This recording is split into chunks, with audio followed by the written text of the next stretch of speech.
12/12/2024 அதாவது 12/12 வந்தாலே மிகப்பெரிய ஒரு கொண்டாட்டம் ரஜினிகாந்த் ரசிகர்களுக்கு.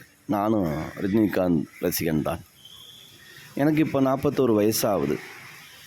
எனக்கு விவரம் தெரிஞ்சதுலேருந்து நான் வந்து ரஜினிகாந்த் ரசிகனாக மனிதன் என்கிற படம் ஒரு முறை டிவியில் நான் பார்த்தேன். அப்போ நம்ம கிராமத்தில் இருக்கும்போது தொலைக்காட்சி பெட்டி எங்கேயாவது ஒரு இடத்துல தான் இருக்கும். இந்த சாயந்தரம் நேரம், வெள்ளிக்கிழமை இந்த மாதிரி நேரங்களில் அந்த வீட்டு வாசலில் போய் ஒரு 10-15 பேர் நிற்போம். அவங்க அந்த டயத்துக்கு திறந்து விடுவாங்க. ஒரு மொத்தமாக போய் உட்காந்து பார்க்குறது, படம் பார்க்குறது. அருமையான எதிரொலி, இந்த ரொம்ப நிகழ்ச்சிங்க மறந்து போச்சு ரொம்ப. அதில் வந்து இந்த மனிதனுங்கிற ஒரு அருமையான சூப்பர் ஸ்டார் நடித்த படம் நாங்கள் பார்த்த உடனே எனக்கு உடம்பெல்லாம் ரஜினிகாந்த் வெறியே நான் அன்றைக்கி தான் நான் ஆனேன். அப்போ நாங்கள் ஒரு 20 பேர் 25 பேர் எங்களுடைய கிராமத்தில் ரஜினிகாந்த் ரசிகர்களாக ஏற்கனவே இருந்தாங்க. அவங்களோட நானும் சேர்ந்துக்கிட்டேன். அப்போ விளையாட்டுத்தனமாக தானே இருப்போம். ஏதோ ஓரளவு எனக்கு வந்து ஒரு 12 வயசு 13 வயசு இருக்கும் அந்த நேரங்களில். அப்போ என்ன செய்வோம் அப்படின்னா, எங்ககிட்ட காசு இருக்காது. அப்போ என்ன சொல்லுவாங்க, ஒரு 10 ரூபா எல்லாருமே மாதம் சேர்க்கலாம் அப்படின்னு சொல்லி ஒரு நோட்டு போட்டு நாங்கள் ஒரு குறிப்பாக அதை ரெடி பண்ணி அதை வருஷத்துக்கு ஒரு அமௌண்ட்டு சேரும். எனக்கு வந்து பொங்கல் திருநாளில் கூட நான் புதுசாக ட்ரெஸ் எடுத்து போட மாட்டேன். அந்த நேரத்தில் தீபாவளி கூட அந்தளவுக்கு எனக்கு சந்தோஷம் இருக்காது. ஆனால் இந்த ரஜினிகாந்த் பிறந்த நாள் அப்படின்னு நான் கேள்விப்பட்டு இந்த 12/12 வந்து எனக்குள்ளே இருக்கிற சந்தோஷமாக அந்த முதல் நாள் இரவு தூக்கமே வராது. அந்த அளவுக்கு வெறித்தனமாக. அப்புறம் மைக் செட்லாம் கட்டுவாங்க.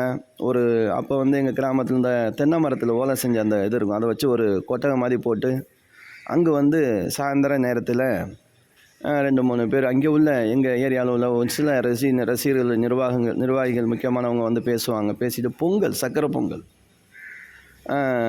கொடுப்போம், அன்னதானமாக கொடுப்போம். நோட்டு புக்கு பேனாலாம் கொடுத்தாங்க. ரொம்ப சந்தோஷமாக இருக்கும். அது எனக்கு தெரிஞ்சு கல்யாணம் முடிக்கிற வரைக்கும் அதில் நான் வந்து ரொம்ப தீவிரமாக இருந்தேன். எனக்கு வந்து 28 வயசில் திருமணம் ஆச்சு. இன்னமும் ரஜினிகாந்துடைய பிறந்த நாள் வந்துச்சு அப்படின்னா எனக்குள்ளே ஒரு சந்தோஷம் இருந்துக்கிட்டே இருக்கும். யாருக்காவது ஒருத்தருக்காவது நான் சாப்பாடு வாங்கி கொடுத்துக்கிட்டு தான் இருக்கேன். என்ன நம்ம வந்து அதிகமான ஒரு வெறித்தனமாக இருந்தது. ஏன்னா அந்த நேரங்களில் வந்து வேலைக்கு, அந்த நேரங்களில் வந்து ஸ்கூல் வந்தாலும் ஸ்கூலுக்கு போகிறது கிடையாது. காசு அது வந்து என்ன அப்படின்னா நமக்கு எந்த பிரயோஜனமும் இல்லை. ஆனால் இருந்தாலும் ஒரு சந்தோஷம் இருந்தது. அந்த சந்தோஷம் இப்போ நான் என்ன நினைக்கிறேன் அப்படின்னா, வாழ்க்கையில் என்ன முக்கியம் அப்படின்னா, நம்ம எவ்வளவு தான் தீவிரமாக ஒருத்தர் மேலே அன்பு வச்சுருந்தாலும், அதாவது ரசிகனாக இருந்தாலும், இப்போ எல்லாரும் எல்லா ரசிகர்களாக இருக்கலாம். நமக்கு என்ன ஆதாயம் இருக்குது அப்படின்னு பார்த்தா ஒரு ஆதாயமும் இல்லை. நான் ரொம்ப தீவிரமாக இருந்தவன். அதுக்கப்புறம் விவரம் தெரிஞ்சதுக்கப்புறம் நான் கொஞ்சம் வேலைக்கு போய் நான் அதிகமான செலவு பண்ணியிருக்கேன். அந்த ஒரு மன்றம்னு வச்சுருந்தா அந்த மன்றத்துக்கு நம்பர்லாம் வாங்கலை, முயற்சி பண்ணோம். அது அப்படியே இப்போ அந்த 24-25 பேருமே இப்போ குடும்பம், அவன் கஷ்டம், அவன் பிரச்சனை. எங்கள் ஊரில் ஒருத்தன் ரொம்ப தீவிரமானவன். அவங்க வீட்டுக்கே தெரியாமல் இடத்து பத்திரத்தையெல்லாம் வச்சு வாங்கி அந்த கடன்காரங்க வந்து அங்கே வந்து சத்தம் போட்டு எதனால் வச்சோன்னு கேட்கும்போது இது மாதிரி நாங்கள் வந்து ரசிகர் மன்றத்துக்காக நாங்களாம் ஒதுங்கினதுக்கப்புறம் அந்த ஒரு ஆள் செஞ்சாப்புல, வெறித்தனமாக செஞ்சாப்புல. வேலைக்கு போகாமல் கடன் வாங்கி இப்போ ரொம்ப கஷ்டப்பட்டுட்ருக்காப்புல.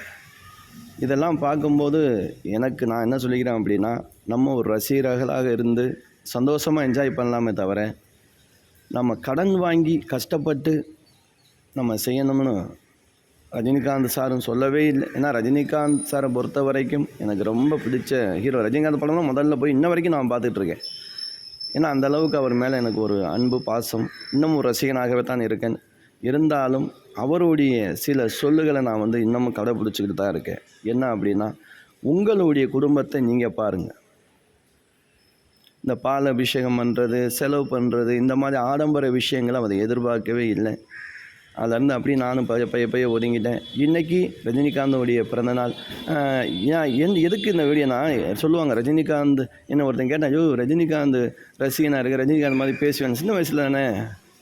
அப்போ டக்குன்னு என்ன செஞ்சேன், ரஜினிகாந்த் மாதிரி எனக்கு வராட்டாலும் அந்த ஸ்டைலுக்கு நான் கொண்டு வந்தேன். ஒரு தடவை மைக்கில் என்னை பேச வச்சாங்க இங்கே, அது எனக்கு சந்தோஷமாக இருந்துச்சு. நான் ரஜினிகாந்த் மாதிரி லைட்டாக பேசி காட்டுறேன், நல்லா இருந்துச்சுனாலும் நல்லா இருந்தாலும் ஒன்றும் சொல்லாதீங்க. ரஜினிகாந்த் மேலே இருக்கக்கூடிய அந்த அன்பு இன்னும் எனக்கு மாறலை. எல்லாரும் எல்லா மக்களும் என்றைக்குமே சந்தோஷமாக இருக்கணும். எங்கே சந்தோஷம் இருக்கோ அந்த குடும்பத்தில் என்றைக்கும் குறை இருக்காது, என்றைக்கும் நோய் இருக்காது. வாழ்க்கையை வாழ்கிறதுக்கு தான் அந்த கடவுள் நமக்கு கொடுத்துருக்கா.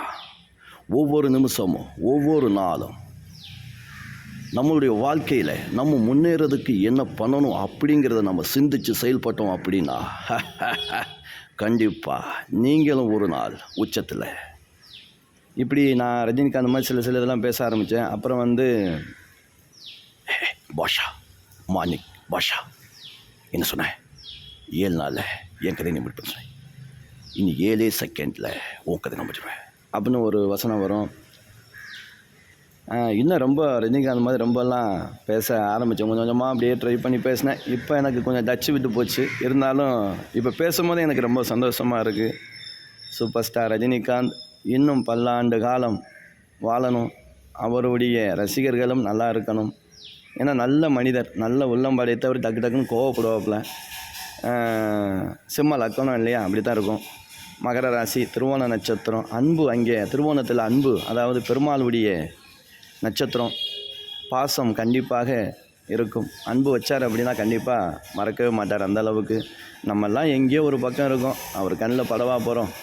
எத்தனையோ பேர் என்ன மாதிரி இது மாதிரி செலவு பண்ணி இறங்கி ரசிகர்களாக இருந்து இன்றைக்கி குடும்ப வறுமையில் கஷ்டத்தில் இருக்கிறவங்க எத்தனையோ பேர். கண்டிப்பாக கடவுளுடைய ஆசீர்வாதத்தால் எல்லோரும் நல்லா இருப்போம். வாழ்க்கையில் ஒன்றே ஒன்று மட்டும் முக்கியமாக நம்ம தெரிஞ்சுக்கிறணும், நம்ம சம்பாரிச்சா தான் நம்ம குடும்பம் நல்லா இருக்கும். நன்றி, வணக்கம்.